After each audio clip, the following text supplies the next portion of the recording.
সময় মতো আসতে পারলো না কেন? প্রভু যখন নাম সংকীর্তনে বিভোর থাকে, প্রভুর সময় জ্ঞান থাকে না, এই কারণে সময় মতো আসতে পারে না। দুপুর গড়ে বৈকাল, বৈকাল গড়ে সন্ধ্যা ঘনে এসেছে, নিমাই ঘরে ফিরেছে। মা কোলে নিয়ে কাঁদছে নিমাইকে, আর বলছে, বাবারে, এই বুঝি তোর আসার সময় হয়েছে, কথা দিয়েছিলি সকাল সকাল ফিরে আসবে, এখন তো সন্ধ্যাকাল ঘনে এসেছে, এখন আমার কাছে আসার সময় হলো তোর। এই কথাগুলো বলছে আর কাঁদছে। নিমাই একটা কাজ করলো, বাম হস্ত দিয়ে মায়ের গলাখানা জড়িয়ে ধরে ডান হস্ত দিয়ে মায়ের নয়ন জল মোছায় দিল। মোছায় দিয়ে বলছে, মা গো, আজকে তোমার চরণে আমার বড় ভুল হয়ে গেছে। কথা দিয়েছিলাম সকাল সকাল তোমার বুকে ফিরে আসবো, কিন্তু আসতে পারি নাই। মা গো, তুমি আমাকে ক্ষমা করো। আমরা সন্তানরা সমগ্র জীবনে পিতামাতার কাছে সহস্র সহস্র অপরাধ করি, ভুল করি, কিন্তু ক্ষমাটুকু চাইবার সময় নাই আমাদের। বাবা মার কাছে যে ক্ষমাটুকু চাইবো, সেই সময় আমাদের নাই। প্রতি ঘরে ঘরেই দেখা যায় সন্তানরা এখন বাবা মার প্রতি কত অশ্রদ্ধা, পিতামাতার প্রতি ভালোবাসাহীন, স্নেহ মমত্ববোধ এগুলো নাই। অথচ শাস্ত্র বললেন, বাবা মা এমন ধন, কোন সন্তান যদি পিতামাতার নিদান কাল, অসময় কাল, আপনার মা ঘরে পড়ে আছে, বয়স হয়ে গেছে, চলতে পারছে না, বিছানায় পড়া, আপনি যদি ওই মার নিদান কালটা তরিয়ে দিতে পারেন, আপনার ভবসাগর পারের আর ভয় নাই। ভবসাগর পারের আর ভয় নাই। বাবা মার নিদান কালটা তরিয়ে দেন। অবজ্ঞা না, অবহেলা না, শ্রদ্ধা নিয়ে পিতামাতার সেবা করেন। এই সংসারে বাবা মার সেবা করা পরম সৌভাগ্যের বিষয়। সকল সন্তানের ভাগ্যে এইটা হয় না। দেখবেন একটা পিতার, একটা মাতার 7টি পুত্র, দেখবেন অনেকেই উচ্চ শিক্ষায় শিক্ষিত হয়েছে, কোটি কোটি টাকার মালিক হয়েছে, আবার একটা সন্তান অতি গরিব দরিদ্র। অথচ ওই কোটি টাকার মালিক যে হয়েছে, তার পিতামাতার সেবার ভাগ্য নাই। অথচ যে ছেলেটা দারিদ্রতার মাঝে ভুগছে, দিন আনে দিন খায়, তার পরম সৌভাগ্য বাবা মার সেবা করা। পিতামাতার সেবা করাটা জীবনে বড় ভাগ্যের বিষয়, এটা সৌভাগ্যের বিষয়। এই সেবা সবার দ্বারা হয় না। বাবা মার সেবা করেন। যাদের চলে গেছে তাদের তো চলেই গেছে, যাদের আদৌ পিতামাতা জীবিত আছে, আমরা এখানে শপথ করে যাই, কারো অন্তরে যদি বাবা মার প্রতি অশ্রদ্ধা থাকে, অভক্তি থাকে, অবজ্ঞা যদি থাকে, আমরা যেন পিতামাতার কাছে ক্ষমাটুকু চেয়ে তাদের সেবা যত্ন ভালোবাসতে পারি, তাদের ভক্তি যেন রাখতে পারি, করতে পারি। সে প্রভু নিজে আচরণ করে শিক্ষা প্রদান করলেন আমাদেরকে। যখন সচিমা কাঁদছে, আমার প্রভু মায়ের কান্না সইতে না পেরে এই সন্তান দেখেন, বাবা মার কষ্টটুকু বোঝা, বাবা মার দুঃখে দুঃখী হওয়া।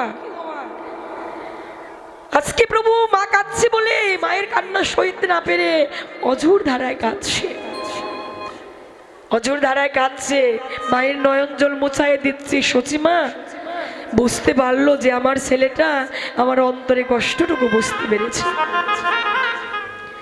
এতক্ষণ কেঁদেছি দুঃখ নিয়ে, এবার কাঁদছি মা সুখে। সংসারে পিতামাতারা কাঁদে, দুভাবে সন্তানটা কাঁদায় বাবা মাকে, দুভাবে কাঁদায়। কোন সন্তান যদি সুসন্তান হয়, কোন সন্তান যদি বাবা মার প্রতি ভক্তি, শ্রদ্ধা, সেবা পরায়ণ হয়, সেই সন্তানদের আচরণের গুণে বাবা মা কাঁদে। এটা কিসের কাঁদা? আনন্দের কাঁদা, গর্বের কাঁদা, যে আমার সন্তানটা সুসন্তান।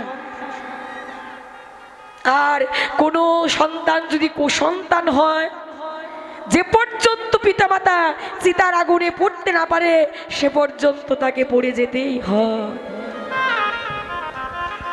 আজকে প্রভু মাকে প্রণাম করলেন, মায়ের অন্তরে কষ্টটুকু বুঝতে পারলো। মা নিমাইকে কোলে নিয়ে আনন্দে গর্ভে কাঁদছে। কাঁদিতে কাঁদিতে নিমায়ের বদনখানা মায়ের ভালো করে দর্শন হচ্ছে না। একটা প্রদীপ জেলে, রতন প্রদীপ জেলে নিমায়ের বদন পানে ধরেছে। মা ওরে শচী হর শীত হইয়া,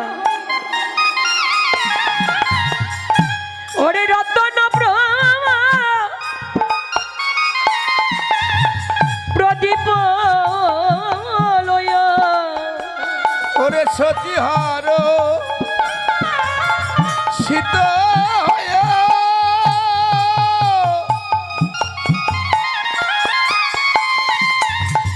ওরে রতন প্রদীপ লয়া, ওরে নিরখায়ে সাদ বয়া, ও কে আমরি রে, ওরে নিরখায়ে চাঁদ বয়া। নিমায়ের বদনখানা দর্শন করছে রতন প্রদীপ বদনের মানে ধরে। এতক্ষণ তো ভালো করে দেখে নাই, বদনে ধুলি লেগেছিল। এবার দর্শন করলো মুখমণ্ডলে সর্বাঙ্গে ধুলি লেগে আছে। মা সইতে পারলো না, নিত্যানন্দকে ডাকলো, নিতাই বাবা নিতাই রে, ওরে কইতেছে সচিমায় শুনো রে শুনো নিতাই, কইতেছে সচিমায় শোনো রে নিতাই, সোনার রঙে এত ধুলা কেনে আহারে, সোনার রঙে এত ধুলা কেনে আহারে, কেবা দিয়েছে আর কেবা দিয়েছে, সোনার রঙে এত ধুলা কেবা দিয়েছে, ওরে সোনার রঙে এত ধুলা কেবা দিয়েছে, কি দয়া মায়া ছিল না রে কেবা দিয়েছে, তার কি দয়া মায়া ছিল না রে কেবা দিয়েছে, সোনার রঙে এত ধুলা কেনে আহারে, সোনার রঙে এত ধুলা কেন,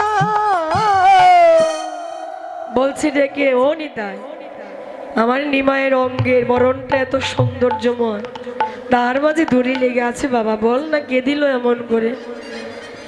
নিত্যানন্দ মায়ের কথাটা শুনে মাথাটা নিচু করে দিল, জবাব দিতে পারছে না। পাশে দাঁড়িয়েছিলেন পদকার কেশব দাস, যে জন্য এই পদটি রচনা করেছেন, তার নাম হলো কেশব দাস। ডাকলো মা গো, ও মা শোনো, তোমার নিমায়ের অঙ্গে কেমন করে ধুলি লাগলো সেই কথাটা আমি তোমাকে বলছি। ওরে এ দাস কেশবে কয়, ওরে মা তুমি না, ওরে মা তুমি না, মা মা মা মা মা বড় ভয়, এ দাসে কে কেশবে কো,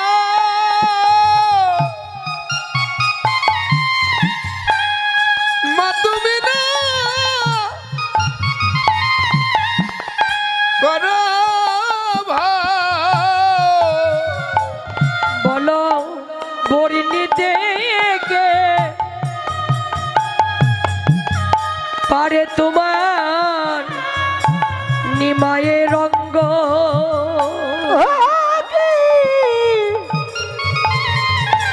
আমরি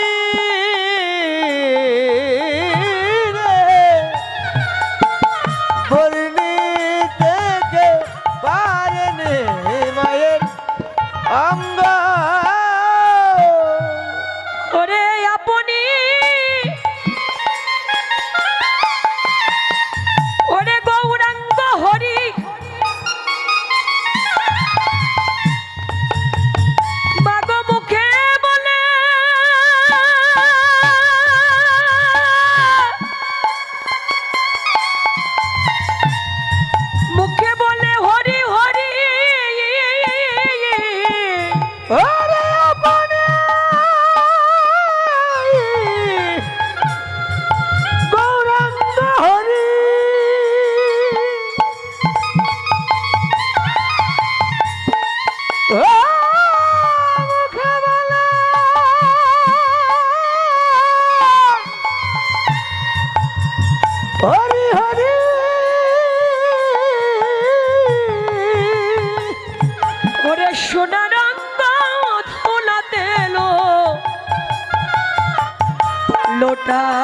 লোটাই রে মা, তার সোনা রঙ্গ দোলাতে লোটা। ওরে সোনার অঙ্গ দোলাতে লুটাই রে, সোনার অঙ্গ দোলাতে লুটাই। নিজে হরি হয়ে হরি বলে গরি দিয়েছে, নিজ হরি হয়ে ধুলাই গড়ি দিয়েছে। ওরে কেউ তো ধুলি মেখে দেয়নি, হরি হয়ে হরি বলে গরি দিয়েছে। ওরে কেউ তো ধুলি মেখে দেয়নি, হরি হয়ে মেখে দিয়েছে। ওরে কেউ তো ধুলি মেখে দেয়নি, হরি বলে ধুলায় গড়ি দিয়েছে। ওরে বদনে বল হরি বল, হরি বলে বলে ধুলাই গড়ি দিয়ে কত না কেঁদেছে মা। ওরে বল হরি বল, হরি বলে হরি দিয়ে কেঁদেছে মা। হরি বল, হরি বলে কেউ তো ধুলি মেখে দেয়নি। ডেকেছে মা, কেউ ধুলি মেখে দেয়নি গো। সুরধনী গঙ্গার কোলে যখন ভক্ত নিয়ে নাম খেলা খেলছিলেন, নিজেই বদনে হরি নামের ধ্বনি করে ভক্তের চরণ ধুলায় গড়ি গিয়ে কত কেঁদেছি।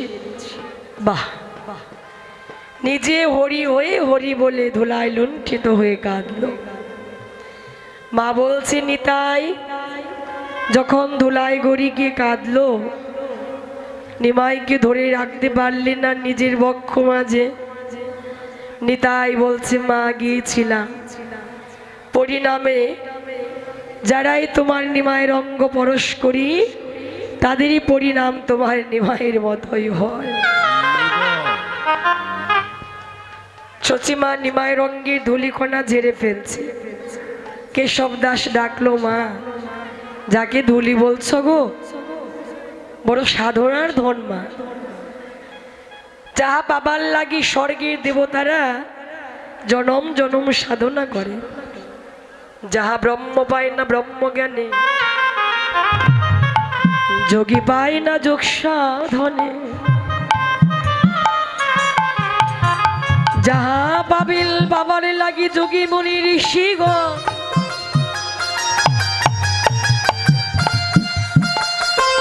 চিরকাল জনমের মতো জনমে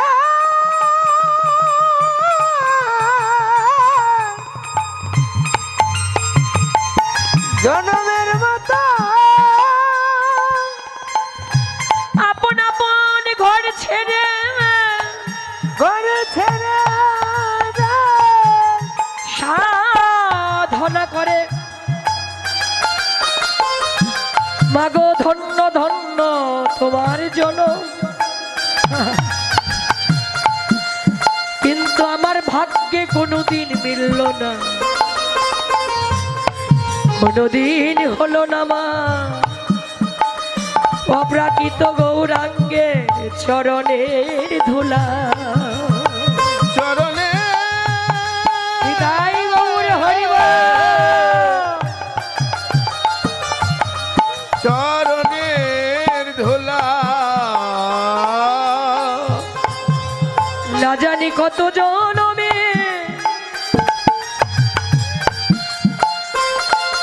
আমার অপরাধের ফলে, অপরাধের ফলে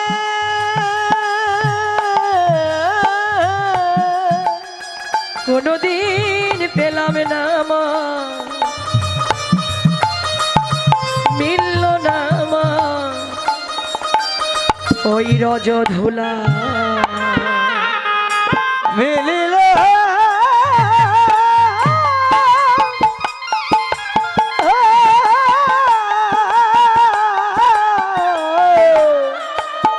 মিলিল না রজধুলা। এবার বৃন্দাবন আসনের সবাই ধন্য হয় যার যার সদ্গুরুটি পানি। বলো হে জয় জয় রাধা কৃষ্ণ প্রীতি প্রেমানন্দে। হরি হরি বল হরি বল হরি হরি বল হরি বল হরি বল হরি হরি বল। মধুময় বৃন্দাবনে অনাদির আদি প্রাণ গোবিন্দ বরের খেলা সাঙ্গ করে সখাদের ডাকলো, আমি ঘরে ফিরে যাব। তাই শ্রীরামকে বলল, শ্রীরাম তুই ধেনুদের একত্রিত কর। ওরে পাহাড় জড়ো বড় শ্রীরাম,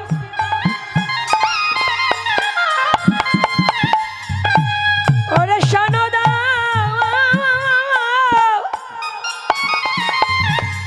সিংহ আর বাল ধরো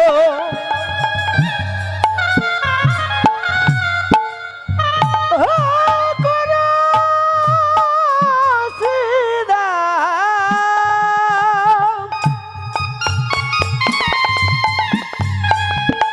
ও ভাই সানদা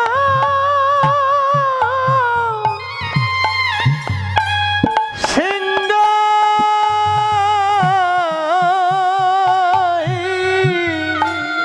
সঘনে বিষম খাই ভাই নাম করে মা আর সঘনে বিষম খাই ভাই নাম করে মায়। আমার মাই বুঝি কত নামে করে রে। আমার মাই বুঝি কত নাম করে রে। বলি তাই তো এই প্রাণ কাঁদে মোর, মাই বুঝি কত নামে করে রে। ওরে তাই তো প্রাণ কাঁদে মা, মাই বুঝি কত নাম করে রে। আজি মাঠে আমাদের ওরে বিলম্ব দিয়ে দেখিয়া রে আজ মাঠে ওরে মাতার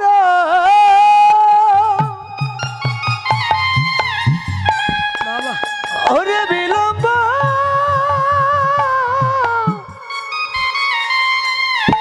দেখিয়া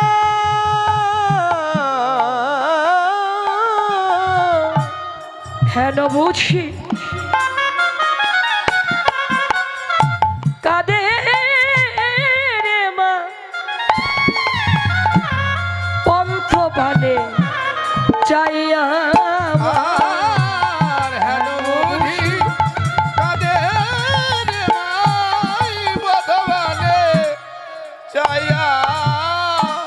ডেকে বলল, সখা আমি বিলম্ব করতে পারছি না বনের মাঝে, জলদি করে মায়ের বদনটা দেখা, মায়ের কাছে নিয়ে চল, ধেনুদের একত্রিত কর। শ্রীরাম বলল, সখা এ তো নবলক্ষ ধেনু, নন্দ মহারাজে নবলক্ষ ধেনু ছিল, নবলক্ষ ধেনুর নবলক্ষ নাম ছিল, পৃথক পৃথক নাম, যেমন ধবলি, সাবলি, কাউলি, পিউলি, হংসী, বংশী, তঙ্গী, বৃষঙ্গী ইত্যাদি। নবলক্ষ ধেনু নাম ধরে ডাকতে গেলে আজকে রজনী চলে যাবে। নন্দ মহারাজের নবলক্ষ ধেনু ছিল, দেখবেন নন্দ গাঁও বলতে নন্দ মহারাজের গাঁওটাই নন্দ গাঁও, হাজার হাজার এখনো শত শত বিঘা জমি পড়ে আছে বৃন্দাবনে, নন্দগাঁওয়ে নন্দ মহারাজে। তাহলে বলল যে ধেনুদের একত্রিত করে আমার সম্ভব নয়, তুই ধেনুদের একত্রিত করো। গোবিন্দ প্রাণপেক্ষা মোহন বাঁশুরি বদনে তুলে নিয়ে বাঁশুরি বাজালে। বাঁশি বাজে এখনো বৃন্দাবনে, বাঁশি বাজে, আজও বাজে, বাজে এখনো বাজে, বাঁশুরি বাজে। আমরা চরণ পাহাড়ি বলতে বৃন্দাবন পরিক্রমা করে, চরণ পাহাড়ি বলতে একটা জায়গা যে যেখানে আমার গোবিন্দ একটা বৃক্ষের হিলন দিয়ে একটা পাথরের উপর দাঁড়াই বাঁশি বাজিয়েছিল। যে গোবিন্দের বংশী ধ্বনি শুনে পাথর পর্যন্ত গলেছিল। গোবিন্দের চরণের ছাপটা এখনো সেই পাথরে লেগে আছে। চরণ পাহাড়ি এখনো সেই ছাপটা লেগে আছে, সেই হতে নাম হলো চরণ পাহাড়ি। তাহলে বাঁশি আজও বাজে বৃন্দাবনে, বাঁশি বাজালে এখনো বৃন্দাবনে সাক্ষাৎ বাজে ভক্ত হৃদয় বৃন্দাবনে। ভাগবতের কথা সকল বৃন্দাবনে বাজে না, যাদের হৃদয় বৃন্দাবনটা আবর্জনা ময়লা মুক্ত। হৃদয় বৃন্দাবনে যাদের আবর্জনা নাই, আবর্জনা কি জানেন? আগাছা। এগুলো আগাছা কি? আমাদের প্রাণের সকল হিংসা, নিন্দা, বিদ্বেষ, অহংকার, অভিমান, এগুলো হলো আমাদের হৃদয়ের আগাছা, ময়লা, আবর্জনা। এগুলো ত্যাগ না করলে হবে না ভজন, কৃষ্ণ কৃপা মিলবে না। হৃদয়ের এইগুলো ময়লা আবর্জনাগুলো ত্যাগ করতে হবে, তবে তো ভজন, তবে তো ধর্ম করতে পারবো। ধর্ম মানে ধারণ, ধর্মকে ধারণ করতে হয় কোথায়? নিজের ভেতরে। নিজের ভেতর ভালো না হলে ধর্ম ধারণ হয় না। এই কারণে নিজের ভেতরকে আগে পরিশুদ্ধি করা, ভালো করা প্রয়োজন। নিজের ভেতরের ময়লা আবর্জনা দূর করে নিজের ঘরকে অনুরাগ, প্রেম, ভক্তি দিয়ে সাজাতে হয়। বাহির সাজালে হবে না। 500 টাকা দিলে সাধু হওয়া যায়। 500 টাকা দিলে একটা ধুতি কিনলেন, একটা উত্তরীয় কণ্ঠে দিলেন, তুলসীর মালা কণ্ঠে ধারণ করলেন, তিলক ধারণ করলেন, সাধু হয়ে গেলেন। এটা সাজা না? সাধুত্ব যেন হৃদয়ে থাকে আমাদের, সাজা নয়। আমরা যে সাধুত্ব যেন নিজে ধারণ করতে পারি অন্তরে।